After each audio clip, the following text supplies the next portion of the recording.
아멘. 오늘 말씀 가지고 갈멜산 불로 응답하는 신이라고 하는 제목으로 말씀의 은혜를 나누기 원합니다. 오늘 아시죠? 오늘이 8월 15일 광복절입니다. 우리 민족이 빛을 되찾은 지 80년이 되는 날입니다. 35년이라고 하는 그 일제강점기를 끝내고 우리 민족이 다시 자주 독립을 이룬 날입니다. 그래서 특별히 이제 80주년이라는 것이 좀 새로운 의미로 요즘 다가오는 것 같습니다. 지난주에 우리 아이예배에서 한인회에서 우리 광복절 행사를 했었잖아요. 애국가를 부르는데 가슴 한켠에 뜨거운 것이 올라오더라고요. 저만 그랬는지 모르겠지만 저는 그랬어요. 뭉클했어요. 하나님이 보호하사 우리나라 만세. 우리 찬송가, 애국가에 이런 가사가 있다는 것이 얼마나 진짜 감동스럽지 않습니까? 조선 말기 어두웠던 우리 민족에 한 줄기 빛이 들어왔습니다. 복음입니다. 그 복음을 통하여 민족을 생각하며 나라를 헌신했던 수많은 그리스도인들이 있었고요.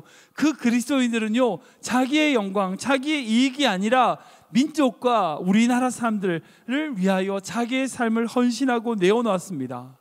그리고 그 미국이라고 한 나라를 통하여 일본을 패망시킴으로 그 빛이 완성되었죠. 80년이 지난 지금까지도요, 전 세계를 향한 우리나라의, 우리 민족의 대안의 컨텐츠를 보여주는 우리는 문화강국으로 거듭난 것 같습니다.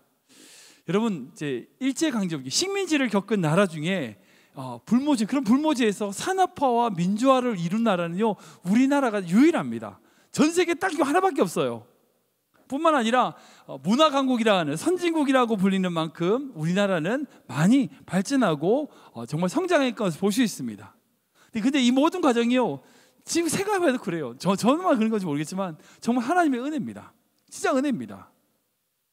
하나님께서 함께하지 않으셨으면 우리 민족은 절대 그렇게 바로 서지 못했습니다. 우리가 정말 바로 세워야 될 건요, 이 빛을 전했던 복음과 같은 빛의 모습, 복음을 바로 세우는 것이 너무나 중요한 것 같습니다. 저는 우리 교회가 계속해서 8.15 행사 참석하면서 정말 민족성과 자긍심을 가지는 그런 교회가 되었으면 좋겠습니다. 제가 이 말씀을 드리는 이유가 뭐냐면요, 사실 그 일제강점기 중에 가장 안타까운 사람들이 있습니다. 어떤 사람들이냐면요, 초기에는 독립운동을 하다가 이후에 일제에 부역하여 친일 행위를 했던 민족의 반역자들이 있습니다. 그 수가 그렇게 많지는 않지만 대표적인 사람이 누가 있냐면 소설가 이광수라는 분이 계십니다. 선생이 있습니다.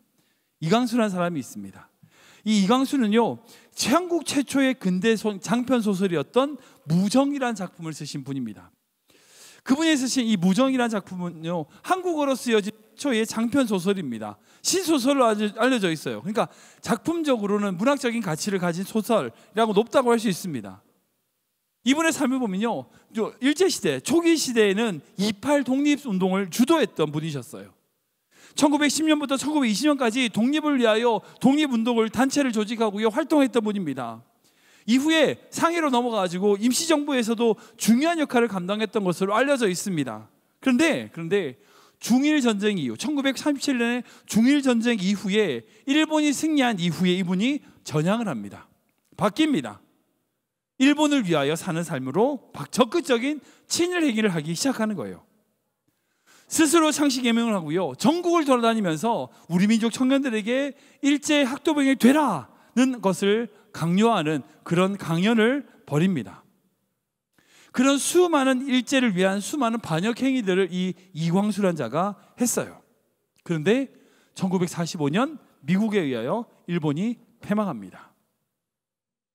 일본이 패망한 이후에 그 자신의 어떤 친일 행위와 그런 모든 것들을 자백하고 후회함으로 말미암아 쓴 수필이 있는데, 작품이 두 가지가 있는데 나의 고백이라는 작품과 돌베개라는 작품이 있습니다.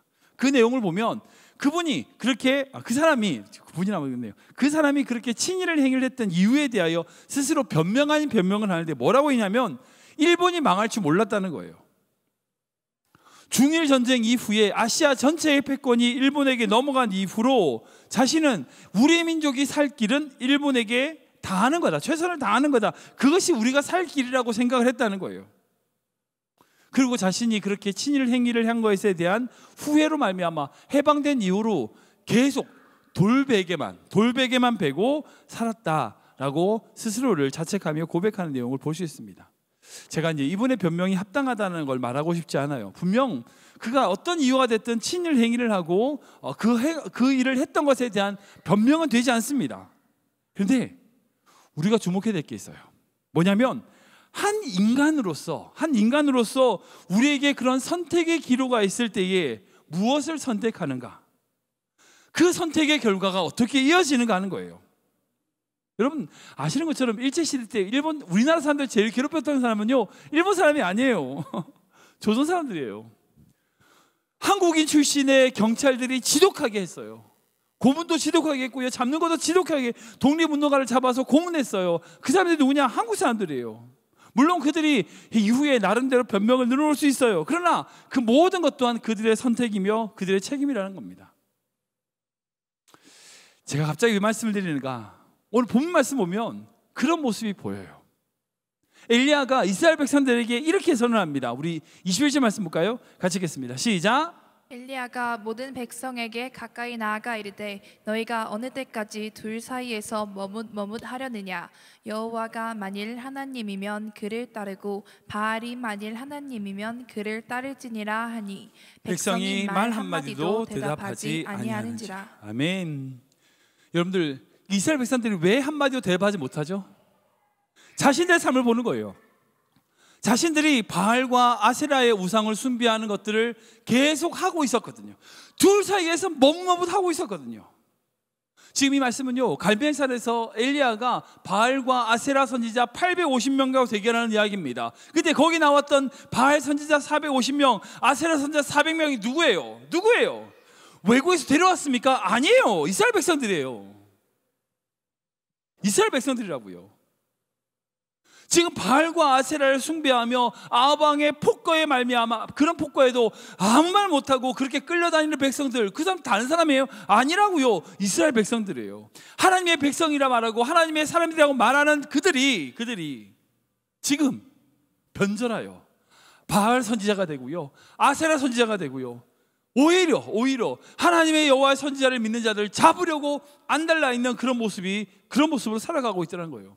아니, 대부분의 사람들이 그 둘 사이에서 머뭇하며 살아가고 있다는 거예요. 여러분 생각해 보세요. 하나님의 백성들, 그 이스라엘 백성들 어떻게 살리셨는데, 어떻게 가나안 땅으로 인도하셨는데, 그 이스라엘 나라를 어떻게 세웠고 그리고 어떻게 유지하고 있는데, 그 모든 역사 은혜를 까맣게 잊어버리고 어떻게 그 두 사이에서 머뭇할 수 있습니까? 도대체 어떻게 그런 일들이 그들에게 있을 수 있다는 거예요. 일제시대 때 어떻게 조선 사람으로서 그렇게 독립운동가들을 괴롭힐 수 있고요, 고문할 수 있냐는 거예요. 민족을 배신하고 일본에게 부역하면서 어떻게 살 수 있냐고요. 만약 지금 우리에게, 여러분들에게 세상과 하나님이라고 하는 이 둘 사이에 갈등하고 있다면, 그런 갈등이 만약에 생긴다면, 여러분들 일제에 부역했던 그런 우리나라 사람들이나 바알의 선지자, 아세라 선지자가 되었던 그 이스라엘 백성들이나 그런 사람들처럼 행동하지 않을 자신 있으십니까? 나는 절대 그렇지 않을 거예요. 여러분 덧다하게 말할 수 있나요? 지난주에 저는 이 엘리야의 모습에서 사르밧 과부를 통한 엘리야를 하나님이 책임져 주시는 모습을 살펴보았습니다. 지금 이 상황은요, 3년 6개월이라고 하는 정말 극심한 가뭄이 있었던 때였어요. 그때 그 극심한 가뭄이 있을 때 하나님이 어떻게 하세요? 엘리야를 책임지셨습니다. 끝까지 책임지셨어요. 그리고 그 과정에서 하나님은요, 하나님께서 책임지시는 사람을 통하여 또 다른 사람을 책임지게 하세요. 바로 사르밧 과부였죠. 이게 성경의 법칙이라고 말씀드렸어요. 우리가 믿음을 가지고 두렵지 않게 살아갈 수 있는 이유가 바로 여기 있다고 하는 거예요. 하나님이 우리를 끝까지 책임지신다는 거예요. 그 말씀 믿으시기 바랍니다. 그런데 그때 하나님께서는 아방에게 이 엘리야를 보내십니다. 그리고 아방을 만나서 이렇게 얘기합니다. 우리 17, 18절 말씀 볼까요? 같이 읽겠습니다. 시작. 엘리야를 볼 때에 아합이 그에게 이르되 이스라엘을 괴롭게 하는 자여 너냐? 그가 대답하되 내가 이스라엘을 괴롭게 한 것이 아니라 당신과 당신의 아버지의 집이 괴롭게 하였으니 이는 여호와의 명령을 버렸고 당신이 바알들을 따랐음이라. 아멘, 아멘. 하나님은 참으로 하나님이 되심을 증명하기 위하여 갈멜산에 대결하도록 그 엘리야가 아합 왕에게 이야기하게 하십니다. 그리고 그곳에서 수많은 이스라엘 백성들을 모으고 정말 하나님이 누구신지, 하나님이 어떤 분이신지를 증명하고 보이시는 것을 보게 돼요. 우리는 이제 솔직히 이제 이미 위의 내용을 다 알죠. 불로 응답하셔서 갈멜산에서 하나님의 증명을 모셨다, 나타내셨다, 잘 알고 있습니다. 뭐 당연하죠. 바알과 아세라는 죽은 신이고 살아계신 하나님이시기에 이 결과는 당연합니다. 그런데 그 과정 가운데 우리가 잊지 않고 기억해야 될 게 있어요. 즉 우리가 세상과 하나님이라고 하는 이 머뭇머뭇하지 않고 굳건한 믿음을 지키기 위하여 이미 하나님께서 승리하신 그 상태가 아니라 그 승리로 나아가는 과정 속에서 우리가 가져야 될 모습이 있다는 거예요. 이걸 행함으로 말미암아 우리가 이 세상 가운데 세상에 흔들리지 않고 주님이 주시는 은혜 가운데 거하는 그런 성도가 될 수 있다는 거죠. 첫 번째는 뭐냐? 바로 먼저 무너진 여호와의 제단을 수축해야 된다는 거예요. 우리가 같이 볼까요? 시작. 무너진 여호와의 제단을 수축해야 합니다. 한번 더 읽겠습니다. 무너진 여호와의 제단을 수축해야 합니다. 우리 31절, 30절, 31절 같이 읽겠습니다. 시작. 엘리야가 모든 백성을 향하여 이르되 내게로 가까이 오라. 백성이 다 그에게 가까이 가매 그가 무너진 여호와의 제단을 수축하되 야곱의 아들들의 지파의 수효를 따라 엘리야가 돌 12개를 취하니 이 야곱은 옛적에 여호와의 말씀에 임하여 이르시기를 내 이름을 이스라엘이라 하리라 하시던 자더라. 아멘. 하나님께서 응답하시는 그 갈멜산의 전투의 그 클라이막스 되기 전에 이 엘리야가 이스라엘 백성들과 함께 했던 것 첫 번째는 뭐냐? 하나님의 제단, 여호와의 제단을 수축하는 거였어요. 여러분, 이스라엘 백성들이 애굽에서 탈출해서 광야로 들어갔죠. 그 광야에 들어갔을 때에 하나님이 제일 먼저 하신 명령이 있습니다. 뭔지 아세요? 나라를 세우고 땅을 차지하거나 어떤 법이나 규칙을 만들기 전에 제일 먼저 하라고 하신 것이 뭐냐? 제단을 수축하는 거예요. 제단을 쌓는 거예요. 출애굽기 25장으로부터 성막을 어떻게 만들지에 대하여 하나님께서 아주 구체적으로 하면 몇 센치 단위까지 구체적으로 이렇게 만들고 저렇게 만들고 구체적으로 말씀하십니다.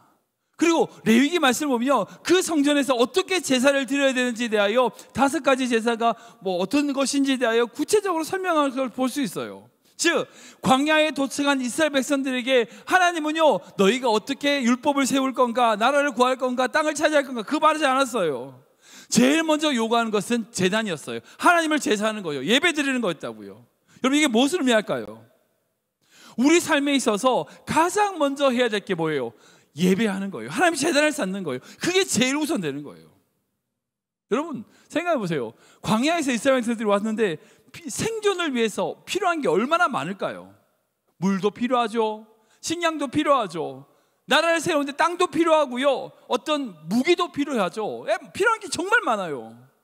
필요하지 않다는 게 아니에요. 필요해요. 제가 그걸 인정한다니까요. 그런데 그 모든 것보다 제일 먼저 해야 될 게 있어요. 그게 바로 예배를 회복하는 거예요. 제단을 수축하는 거예요. 여러분 아시는 것처럼 미국의 개척시대에 그 미국에 들어왔던 모든 개척자들이 했던 제일 먼저 행동이 뭔지 아십니까? 교회를 세우는 거예요. 집 모든 마을의 가운데 교회를 먼저 세우고 그 교회를 중심으로 자기 집을 세웠어요. 편심을 세웠어요. 그게 개척자들의 정신이었어요. 그게 미국을 살린 거예요. 미국을 세운 거예요. 미국 정신의 기초는요 예배를 우선하는 거였다고요. 왜 어려움이 있는가? 왜 세상 가운데 흔들리는가? 이유는 한 가지예요. 예배가 회복되지 않아서 그래요. 예배가 흔들리는 거예요. 예배를 바로 세우는 것, 이것이 우리가 하는 어떤 것보다 제일 중요해요. 그러니까 쉽지 않지만 여러분들 어떤 비즈니스를 하는 것보다도요 예배 드리는 게 중요해요. 어떤 공부를 하는 것보다도요 예배 드리는 게 중요해요. 최근에 우리 교회 성도님 중에서 비즈니스 하시는 분이 있는데 제가 설득해서 주일날 쉬시기로 하셨어요. 대신 월요일 하시는 걸로. 네. 주일날 원래 월요일날 쉬는 거였는데 주일날 쉬는 걸로, 좀 주일이 거기가 좀 사람들이 많이 오기 때문에 장사가 더 잘 될 수 있지만 어쨌든 권면함으로 순종하셨어요. 감사한 거죠. 그게 믿음이에요. 사실은 내가 좀 더 월요일보다는 주일을 일하면 좀 더 돈 벌 수 있겠죠. 근데 그 돈보다 믿음을 지키는 게 더 중요하다고 생각하는 거예요. 그게 진짜 여러분들 믿음의 삶에 하나님을 흔들리지 않는 믿음을 가지는 방법이에요. 내가 어떤 경쟁, 어떤 관계, 여러분 그거 세우는 것보다 예배가 제일 중요하다는 가치를 세우는 것, 이걸 먼저 수축하는 것, 이게 제일 중요해요. 근데 어떻게 예배를 드리는가? 하나님의 제단을 수축함에 있어서 규칙이 있어요. 그거 뭐냐면 다듬지 않는 돌을 세우는 겁니다. 우리 신명기 말씀 볼까요? 같이 읽겠습니다. 시작. 너는 다듬지 않은 돌로 내 하나님 여호와의 제단을 쌓고 그 위에 내 하나님 여호와께 번제를 드릴 것이며. 아멘. 이 다듬지 않는 돌을 세우라는 거예요. 그런데 이렇게 다듬지 않는 돌을 세워야 되는 이유에 대하여 출애굽기는 이렇게 얘기합니다. 한번 읽어볼까요? 같이 읽겠습니다. 시작. 내가 내게 돌로 제단을 쌓거든 다듬은 돌로 쌓지 말라. 내가 정으로 그것을 쪼면 부정하게 함이니라. 아멘. 무슨 말씀이냐? 내가 그 돌을 다듬는다고 정을 쪼으면 부정하게 된다는 거예요. 솔직히 다듬지 않는 돌을 쌓으면 어떻게 돼요? 삐뚤삐뚤합니다. 아무리 좋은 돌을 가지고 찾아서 쌓는다 해도 완벽하진 않죠. 삐뚤해요. 보기 안 좋죠. 정으로 쏘면 어떻게 돼요? 깔끔해요. 깨끗하게 만들 수 있습니다. 그리고 딱 아구를 맞추니까 더 튼튼하게 만들 수도 있어요. 보기에도 좋고 더 튼튼해요. 근데 그렇게 하지 말라고 하시는 거예요. 이 부분에 있어서 대부분의 신학자들은 공통적으로 얘기하는 게 있습니다. 그게 뭐냐면 바로 순수함입니다. 여러분, 하나님이 제일 싫어하는 게 뭔지 아세요? 외식이에요. 외식. 가식 떠는 거. 겉으로는 좋은 척하면서 속마음은 다른 이런 외식하는 자를 하나님이 제일 미워하십니다. 하나님께서 제사를 드릴 때, 예배를 드릴 때, 그 제단을 쌓을 때 자연석을 사용하라는 것은요, 네모 반듯한 어떤 인위적인 모양으로 아름답게 내려고 하지 말고 대신 너의 모습 그대로, 있는 모습 그대로 가져오라는 거예요. 세속적인 시각에서 더 잘 보이려고 하고 덜 잘 나타내려고 하는 그런 모든 것들을 빼버리고 순수한 마음으로 하나님 앞에 그냥 나오라는 거예요. 겉모양 보기가 중요한 게 아니라는 거예요. 투박하지만 거칠지만 있는 모습 그대로 주 앞에 나아가요. 그게 진짜 예배인 거죠. 여러분, 제가 확실한 게 있어요. 그게 뭐냐면 하나님은 지금도 예배하는 자를 찾고 계십니다. 여러분, 그 예배가 어떤 예배일까요? 예배자들 찾으시는데 그 예배가 어떤 예배일까요? 큰 교회에서 화려한 조명에 좋은 음악에 좋은 시설에 뭐 그런 예배가 좋을 수도 있겠죠. 뭐 그게 틀리다는 건 아니에요. 그런데 그런 외형적인 예배의 형식이나 모양이 아니라 우리의 순수한 마음으로 주 앞에 나오는 자를 찾으신다는 거예요. 그 말이 그 말이에요. 우리가 지금 어떤 마음으로 주 앞에 나아가고 있습니까? 내가 어떤 외형적인 것에 집착하기 전에 먼저 주님 앞에 나의 본 모습, 나의 연약함을 그대로 들고 나가야 돼요. 그래야 주님이 여러분들의 삶을 붙들어 주실 수 있어요. 지금 엘리야도 마찬가지죠. 이 12지파의 돌의 수만큼 제단을 쌓아라. 미리 거기서 돌 준비했습니까? 아니에요. 그 갈매산에 널브러져 있는 그 돌들 중에서 12개를 선택해서 쌓아라는 거예요. 주변에 있는 돌 중에 12개를 선택하셔서 지금 그 자리에서 순수한 모습으로 마음을 모아서 쌓아 놓으라는 거예요. 여러분, 이게 진짜 중요한 겁니다. 여러분들 있는 모습 그대로 주 앞에 나아가십시오. 여러분 삶에 어떤 것보다 가장 예배에 우선을 두세요. 그러면 세상과 하나님 사이에서 머뭇머뭇한 인생에서 벗어날 수 있는 거죠. 두 번째로, 삶의 확실한 증거를 가져야 된다는 거예요. 우리 같이 볼까요? 시작.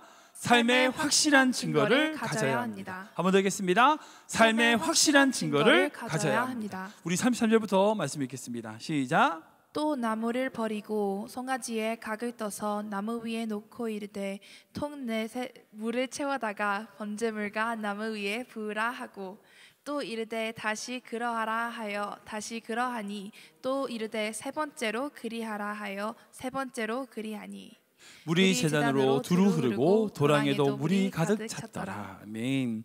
엘리야가 어떻게 하냐면 큰 통 4개를 준비하라는 거예요. 그 통에다가 어떻게 해라? 물을 가득 담아와라. 단에 부으래요. 그리고 그것을 3번 하라는 겁니다. 총 몇 통을 부은 거예요? 12통을 부은 거예요. 큰 통 12개를 갖다 부은 거예요. 그랬더니 그 제단 주변에 도랑이 생겨가지고 물이 흥건하게 됐어요. 아니, 지금 무슨 시합이에요? 불 붙이는 시합이라고요. 불 붙이는 시합에 뭘 부어요? 물을 부어요. 뭐 말이 됩니까? 말이 안 되죠. 아니, 무슨 엘리야가 객기를 부르는 겁니까? 자기 생각인가요? 아니죠. 분명 하나님이 그렇게 하라고 해서 엘리야가 그렇게 했을 거예요. 근데 왜 그렇게 하셨을까요? 왜 그렇게 하셨을까요? 여러분들, 왜 그 불 붙여야 되는 제단에 물을 들여다 부으셨을까요? 여러분 생각 어떠세요? 제가 이제 목회자로서 섬기다 보면 꼭 그런 분들이 계세요. 어떤 분이냐면 기도 응답을 받았는데 그걸 어떻게 생각하냐면 재수, 우연으로 생각하시는 분이 있어요. 그런 분이 꼭 있어요. 분명히 그런 어려움이 있어가지고 하나님께 기도를 했어.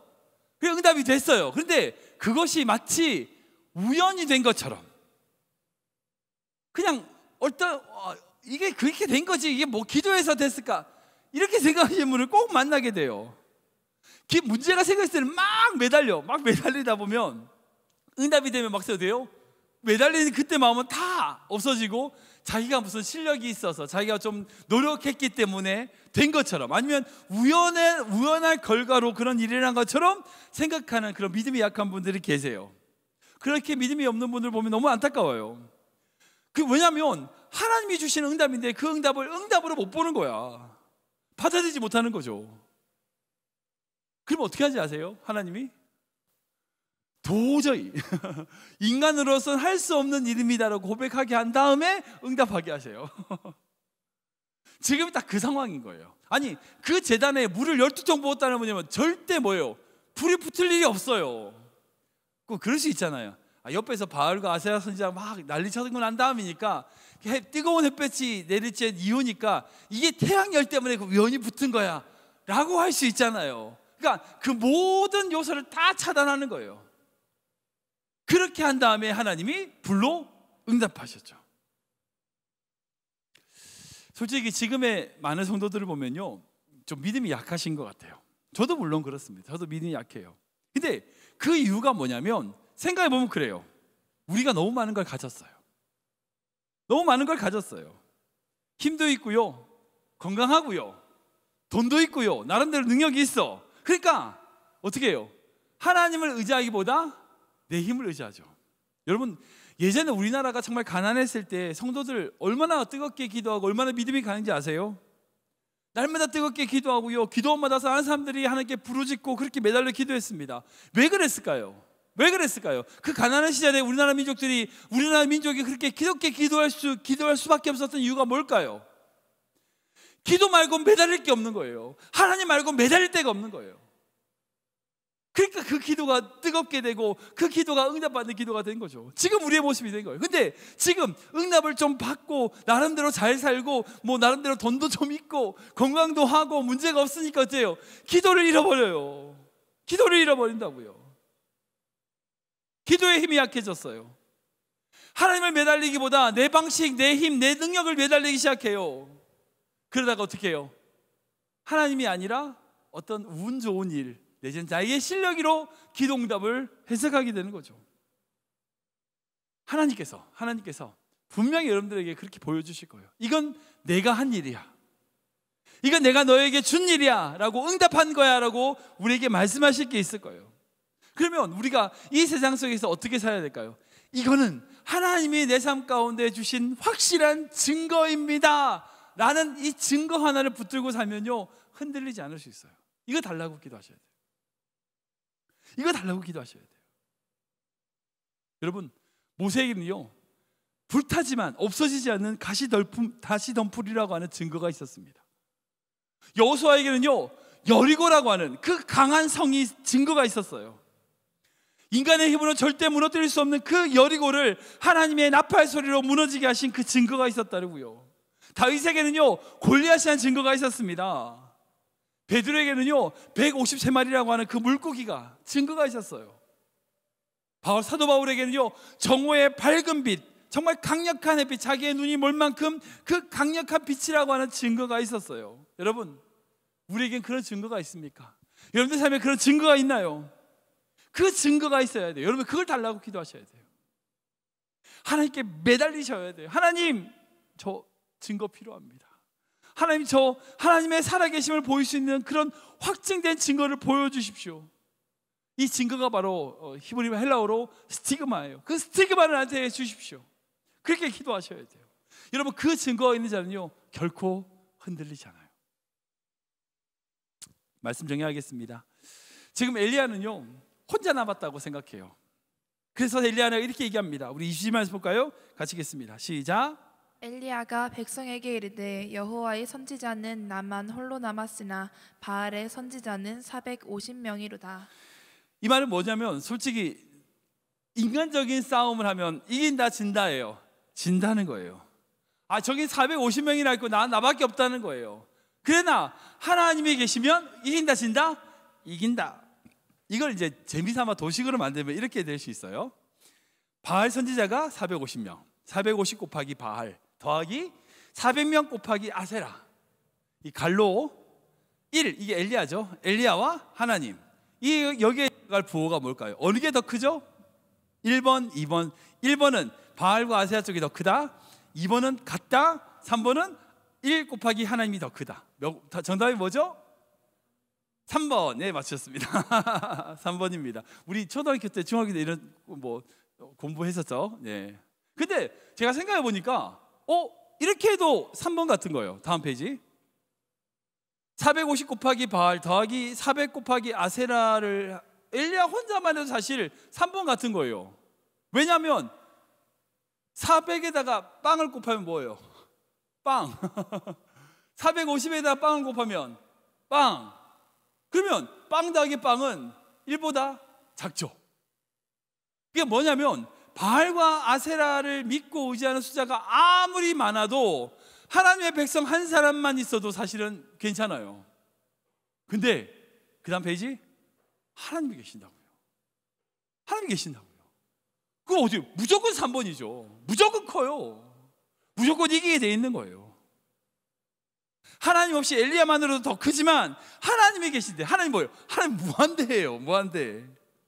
앞에 숫자가 얼마가 크든 상관없어요. 무조건 하나님과 함께한 자가 큽니다. 이게 믿음의 법칙이에요.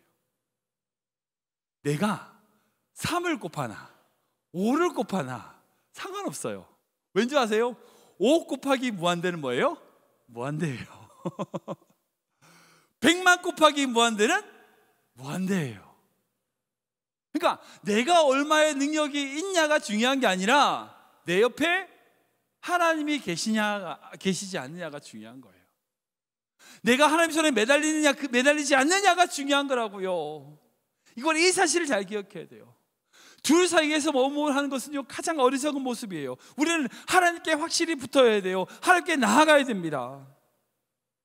분명 여러분들 우리 인생 살다 보면요 그 이광수 선생처럼 이스라엘 백성이면서 바알의 선지자, 아세라 선지자였던 그 사람들처럼 우리가 그런 유혹을 받을 때가 있을 거예요.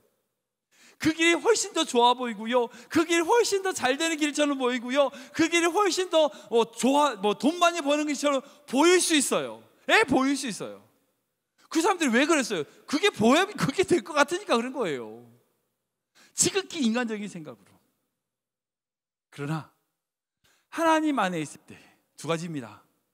예배를 바로 세우고, 내 삶에 어떤 것보다 예배가 중심이 되고 예배가 바로 세워지는 삶을 살 때, 그리고 이건 내가 한 게 아니라 진짜 하나님이 하셨습니다라고 고백할 수밖에 없는 증거가 우리 가운데 있을 때, 여러분 이 사이에서 머뭇머뭇하는 어리석은 삶이 다시 말씀드릴게요. 그 둘 사이에서 머뭇머뭇하면서 살아가는 어리석은 삶을 알지 않을 수 있다는 거예요. 많은 사람들이 요즘 이제 멀티태스킹이라고 그러잖아요. 막 두 가지를 동시에 해요. 뭐 요리를 하면서 책을 읽고 뭐 이렇게 한다. 뭐 스마트폰을 보면서 공부한다. 뭐 운전하면서 뭐 한다. 물론 뭐 한 사람이 동시에 여러 가지를 할 수 있는 것처럼 보이지만 여기에 미세한 차이가 있습니다. 그걸 분 단위로 초 단위로 끊어 보면요, 한 사람은 한 사람의 일만 해요. 이것저것 동시에 할 수 있는 게 아니에요. 우리 결코 두 주인을 섬길 수 없어요. 절대 그럴 수 없어요. 우리는 그런 존재가 아니에요. 오직 하나님께 붙어서 내 능력이 아니라 하나님의 능력으로 무한대의 삶을 사는 우리 귀한 성도 되시길 주님으로 축원합니다.